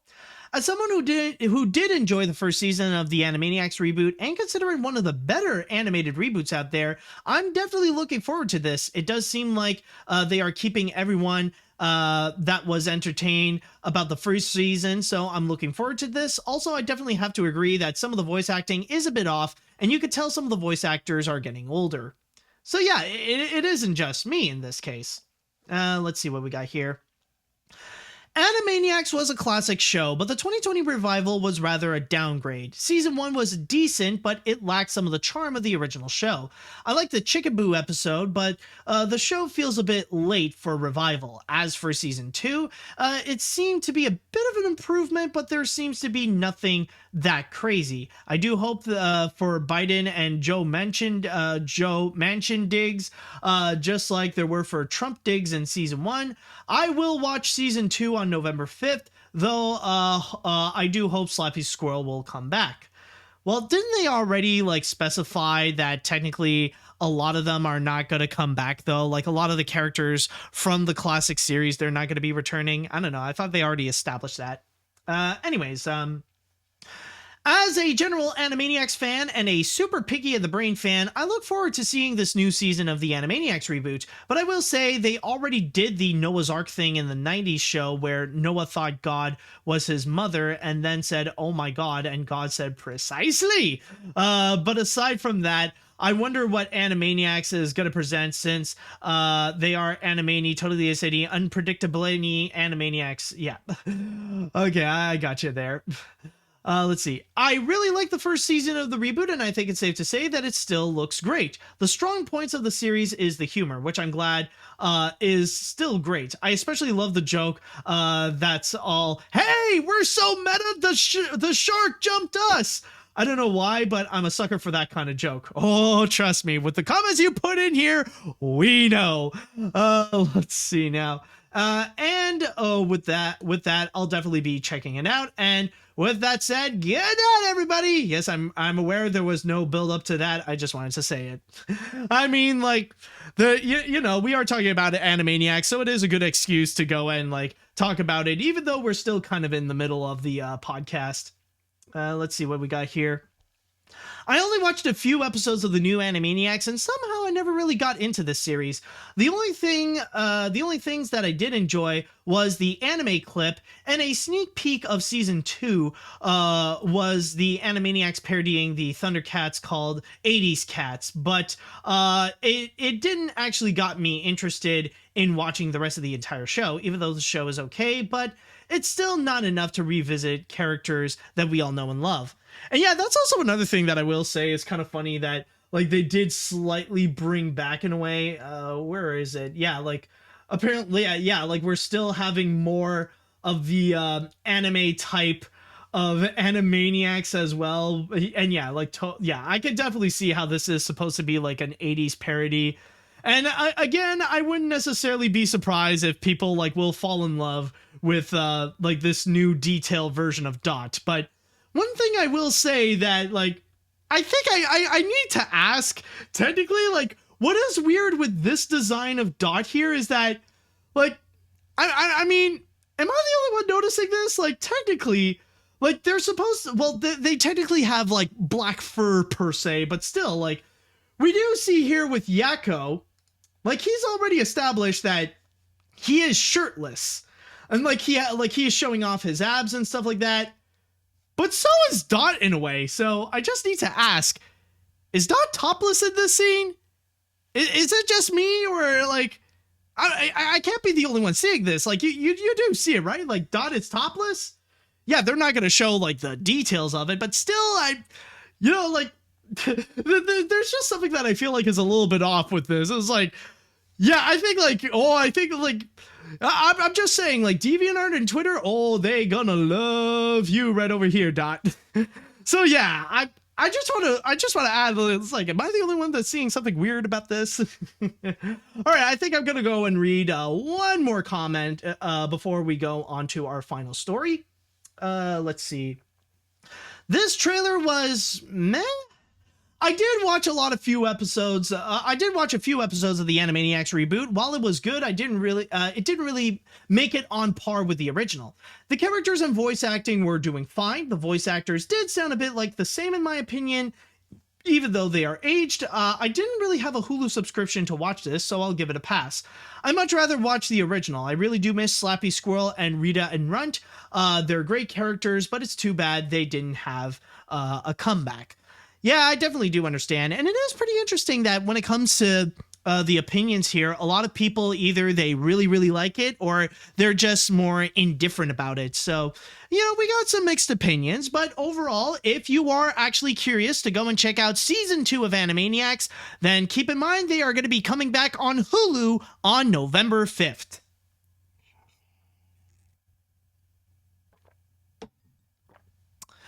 Well, even though I did say that there are only 4 stories, I guess we are still on time, or more as usual, for the grand finale. And man, do I have an interesting one for you today. It may not necessarily be animation related, but I feel like it is something that is very fascinating to look into. Something in which that maybe some of you are still using to this day, but it is going to be something that could actually make quite an impact in the way that you are living, especially if you are a user of this. And what I am talking about is regarding the rebranding of Facebook. Yes, Facebook has announced that when it comes to the main company, and when I say the main company, I mean the company that does own Facebook, Instagram, WhatsApp, Oculus, and many, many more, they are going to go through a massive rebranding in order to have it be more focused on what Mark Zuckerberg refers to, the quote-unquote metaverse. And they're going to go and make that massive change. And if you guys have heard, though, there have been a few more things that Facebook has in store in the future that they are going to go and develop. There's apparently going to be this open world type of game that they have coming soon that's going to be more interactive than it is a legitimate game. They say it's going to be Facebook meet Roblox, in which they call Horizon. And then there's also going to be another thing that they will develop in the future, which is going to be AR integrated glasses, something that Google tried to do a few years ago back in the mid 2010s, but that failed miserably. But but now Facebook wants to take a jab at it to see if they can find better success at that. But apparently, coming soon as I am recording this, my article here on The Verge did state that apparently it's going to be somewhere on October 28th in relation to the annual Connect conference that they will make this announcement, or maybe they will announce it sooner, who knows. But they did reveal that there is going to be a massive rebranding to the company to reflect on these major entities that they do own, like with Instagram, Facebook, Oculus, and many, many more. We even do have a quote here directly from Mark Zuckerberg himself, in which he planned this whole rebranding for a long time, like ever since the summer, in which it states here, the metaverse is going to be a big focus, and I think that this is just going to be a big part of the next chapter for the way that the internet evolves after the mobile internet. And I think it's going to be the next big chapter for our company too, really doubling down in this area. So basically, what Facebook is trying to do, and mainly what Mark Zuckerberg is trying to do, is that they want to go and be ahead of the game and think about the future of the internet. That they want to think about what is going to be the next phase after we use our phones as our main source of entertainment, and especially our main source for the internet. What's going to be the next step after that? So that's basically the big focus that they want to go and try to do. Now, the big reason as to why I feel very fascinated to go and talk about this is what Facebook is currently doing. The fact that they want to go into this rebranding, that they want to go and really change this up, especially for their main company, to go and look more forward into the future, to really go and highlight what the future of the internet is going to be, and that Mark Zuckerberg is going to be the leader of that future. And for me, I feel like all this is nothing but a stupid distraction. That's all this is. It's to distract you all from the reality of what is actually going on in regards to Facebook. I know it sounds crazy, but you guys probably remember a few weeks ago when there was that whistleblower that called Facebook out and actually revealed the true behind the scenes of what's going on within the company. And to make a long story short, basically what's happening is that with Facebook, they are one of those companies that puts profits over everything else. And especially for one of the biggest social media websites, that is extremely dangerous. Meaning that with Facebook, they don't care about misinformation being spread. They don't care about dangerous conspiracy theories going around their website. They're perfectly fine with people doing that as long as they could find a way to make a profit out of it. In fact, just today, as I am recording this, that whistleblower went to the UK Parliament to go and discuss about some of the events that actually did occur, or some of the more tragic and dangerous events that actually did occur within Facebook, and the poor ways that they would go and handle those situations. Like one really good example, especially with this article here, the Facebook Papers, documents reveal internal fury and dissent over sites' policies, where in here, like, Facebook doesn't even follow their own policies, and they let like violent people go and spread hate speech on the website and dangerous misinformation. And one of the examples that they would highlight is actually the way that Facebook would handle the January 6th terrorist attack, where hundreds of Trump supporters got together and they went into the Capitol with the intentions of just raiding the entire place,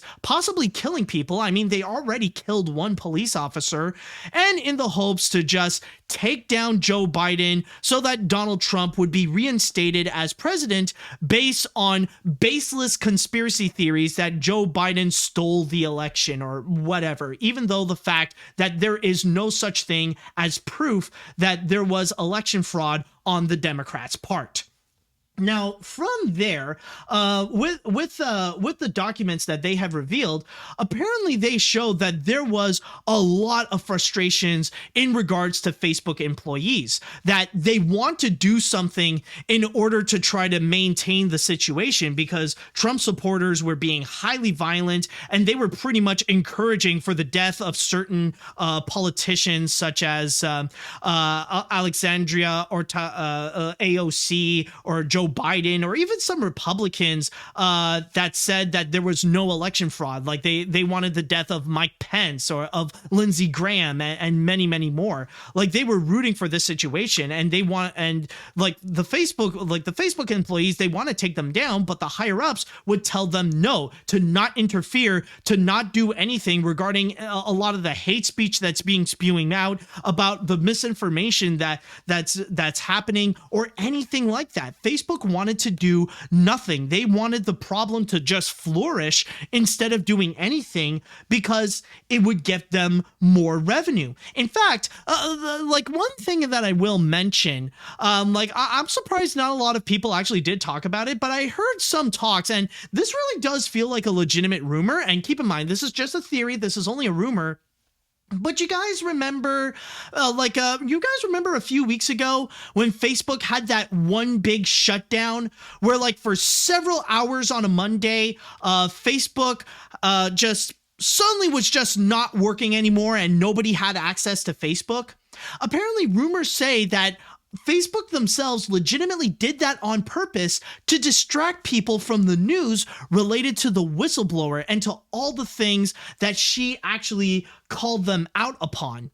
And with Facebook, the thing is, it does actually make a lot of sense, because when you do think of the actions of what Facebook is trying to do, yeah, like, it is true that technically a lot of the misinformation that is being spread, whether it be about the elections, about politics from around the world, or especially regarding the pandemic and vaccines and stuff like that, a lot of the misinformation that is being spread is actually because of Facebook. And you can actually tell that whenever they would have to do the right thing, whether it be banning Donald Trump from their social media site after the terrorist attack of January 6th, from there, you could actually tell that when Facebook wanted to try to do that, it wasn't because of, like, moral obligation that they must do it, or it's like an immediate demand from Mark Zuckerberg saying that Trump has gone too far with this.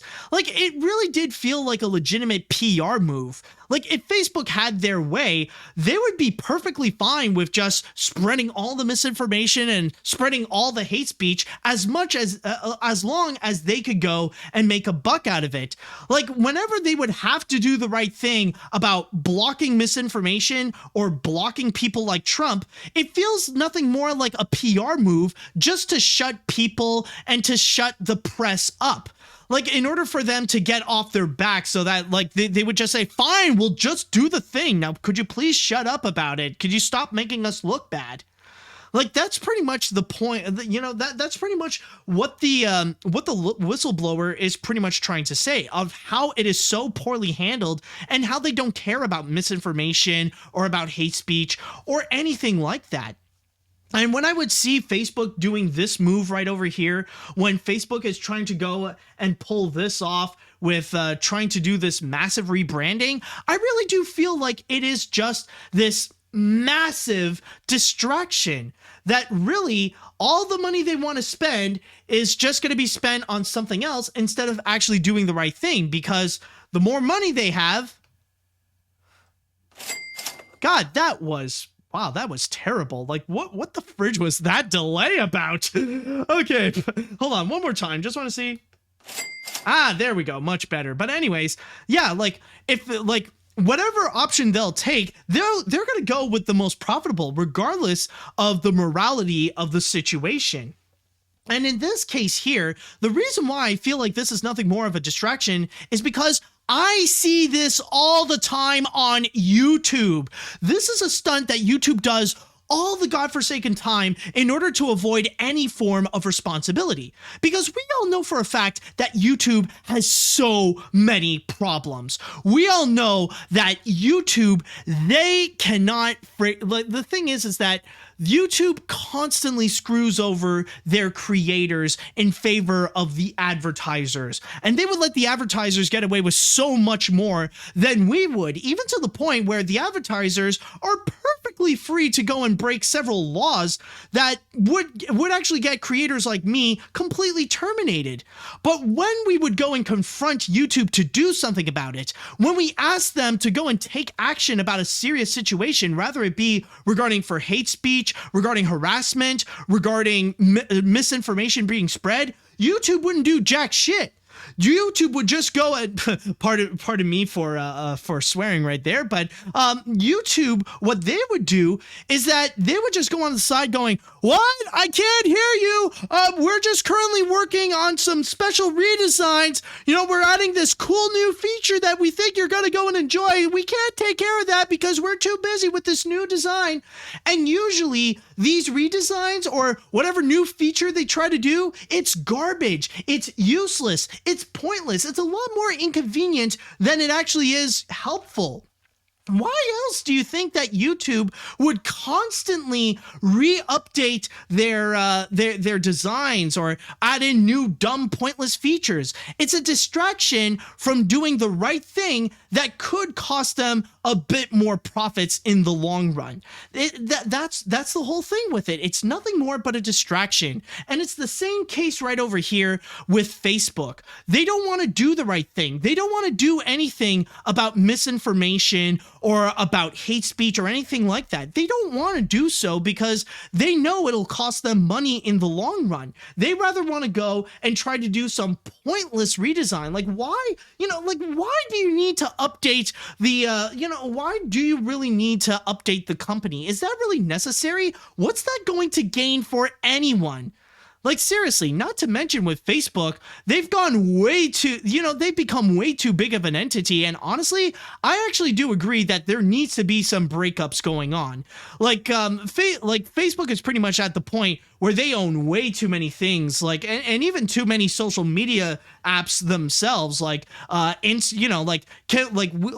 think it's a good idea to separate Facebook from Instagram or Facebook from WhatsApp or even separating Facebook from Oculus. Honestly, that would actually be a good idea, but for now, it just feels like a massive distraction because Mark Zuckerberg doesn't want to go and do anything regarding misinformation, regarding hate speech, regarding harassment, or anything like that. He doesn't want to do the things that could end up becoming less profitable. I mean, yeah, it's true that you could lose a little bit of money if you would try to go and solve these problems, but then again, in the long run, it would definitely make Facebook a much more safer environment to be in. It would definitely be a much more positive place. And not to mention the fact that I feel like this whole rebranding it pretty much makes people like Mark Zuckerberg highly aware that we're pretty much at the point that people are starting to become a lot more conscious, a lot more. Well, people are starting to realize that Facebook is a lot more useless than we may think, that we're probably better off without Facebook, that a lot of our stress, a lot of our anxiety, and a lot of our problems seem to be rooted on social media sites like Facebook. And the other ones are not guilty either. The other ones are not innocent either, like YouTube, Twitter, Instagram, and many, many more.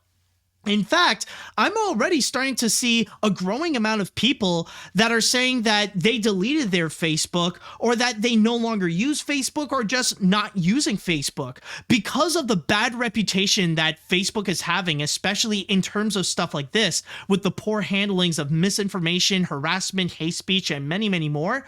They're getting a bad rap, and people are starting to really bail out of that website, which in result, Facebook is becoming less and less valuable of an asset. So that feels like another reason why Facebook wants to go and try to change their name or something like that. It's mainly because they don't want to show the presence that they are Facebook or anything like that. They want to try to distance themselves from the bad reputation without actually doing something about why they even have a bad situation or why they have such a bad reputation in the first place. It's all nothing but a godforsaken distraction.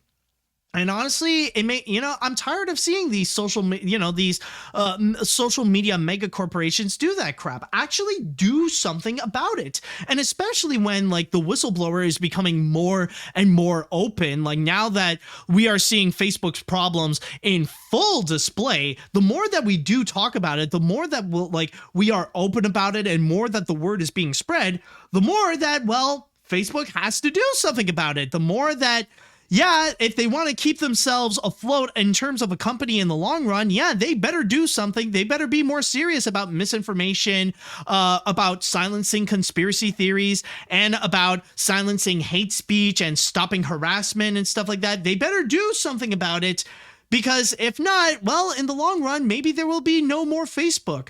That there will be an increasing amount of people that would rather drop off of Facebook for their own well-being. And from there, Facebook would just be dead.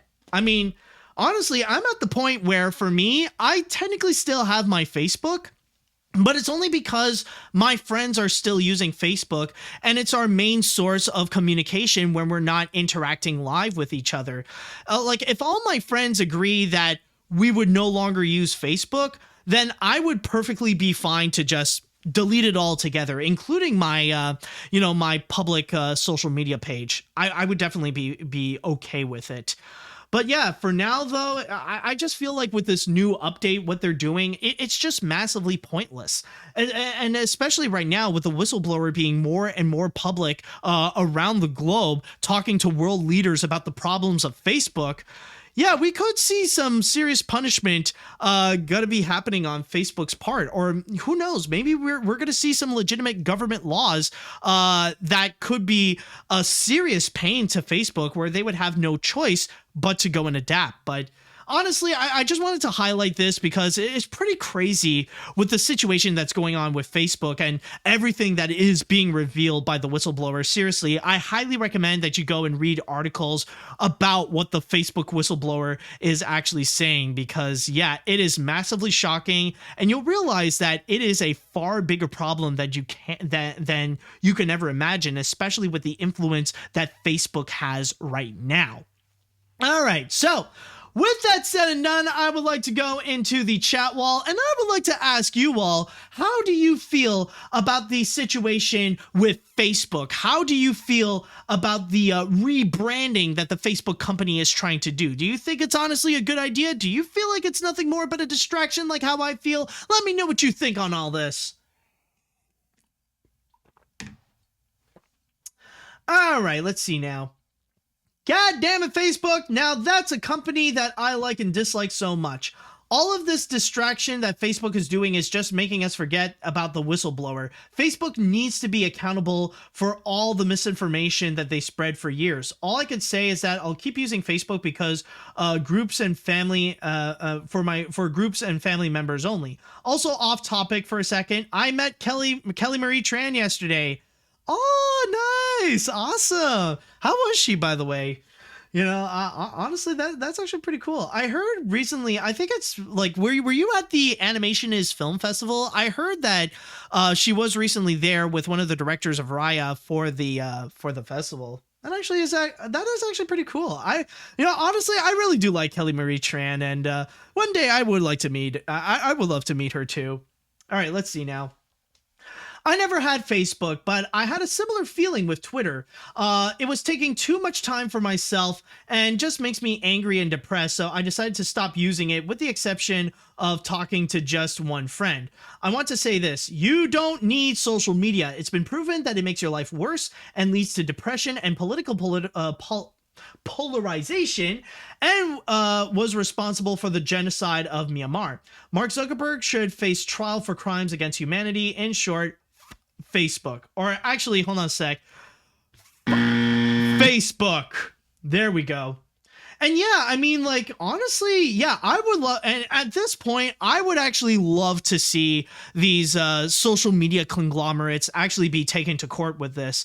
Like, not just Mark Zuckerberg, but people like Jack Dorsey as well. Like, take them to court. I mean, like, right now in Brazil, they are suing the far-right prime minister or the far-right president or whatever. They're suing him for the death, for the many deaths that actually did occur in Brazil because of his poor handlings of the pandemic. And I would love to see that also be done with the social media heads, to put them responsible for their way of how they poorly handled the misinformation that's being constantly spread on social media, especially Mark Zuckerberg. Like, that dude has to pay.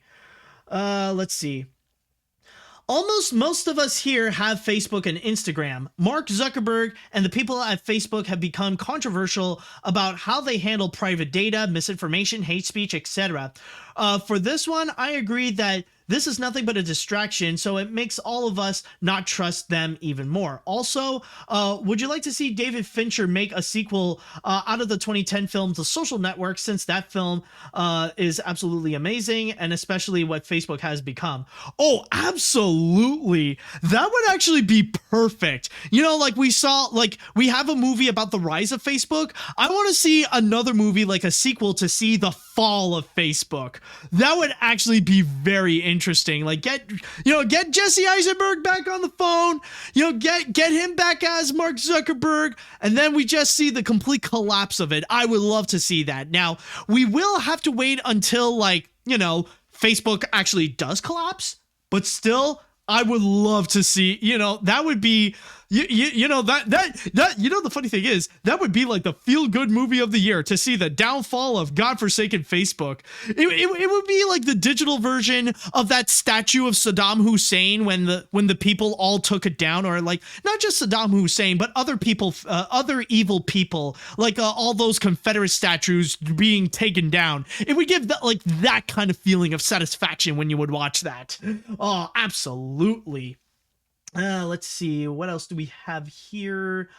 To quote the fish from SpongeBob, this is a load of barnacles. It seems like Facebook is starting to become the new YouTube when they let people do whatever they want but make them lose everything, even if they swear. The internet industry is becoming more and more toxic, especially with what's been happening in recent years. I don't really see a future with Facebook in it. Oh, I would love to see a future without Facebook. That would actually be amazing. Let's see what else we got. I don't feel that I have that much to say, since I haven't used Facebook in several years. Oh, wow, you are lucky. But I am honestly reminded of the South Park episode where they make fun of Zuckerberg and how he allows the spread of misinformation through Facebook.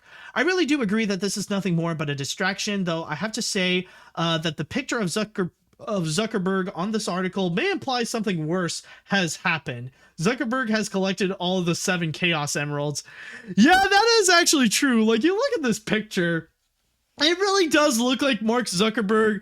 Like he colluded with Dr. Eggman and now has all the Chaos Emeralds and has the ability to control the world. When we would see Supersonic or Super Shadow, when they would get all the Chaos Emeralds and have all that power, I think we're gonna see the same thing. We're just gonna see this golden Super Saiyan style Mark Zuckerberg, taking over the world. He'll dethrone Joe Biden. Now he will be the president. Not just the president of the United States, but of the world. He will control everything. All hail the overlord Super Saiyan Mark Zuckerberg. Oh boy, what an epic Dragon Ball episode that would make, guys? And I think, you know what? One more comment. Let's go and read one more comment before we go, actually. It's with that kind of headless leadership that such fallacious theories and spreaders like Marjorie Taylor Greene, Alex Jones, Mike Lindell, Ben Shapiro have only gotten worse and worse over the years. Announcing the change of your company's name is just the biggest mirage ever put on Facebook. Thanks to channels like the Young Turks and their affiliates, I've learned to analyze the truth hidden behind those conspiracies and lies. Go look them up after the stream. The Young Turks. That does sound interesting. I'll definitely go and consider to go and give them a watch. All right, so I think with that said, that should do it for this episode of AniMat's Crazy Cartoon Cast. Oh boy, what a major load that I just put out on you, and I hope you are all okay after going through all that. My apologies if things might have gotten too heavy at times, but don't worry, next week I'm sure we'll definitely have a lot more fun, and maybe we'll go into some more positive news or some wild and crazy news and just really have fun with it. So with all that said and done, I would like to say thank you all so much for listening, and thank you all so much for watching, and until next time, see you later, dudes!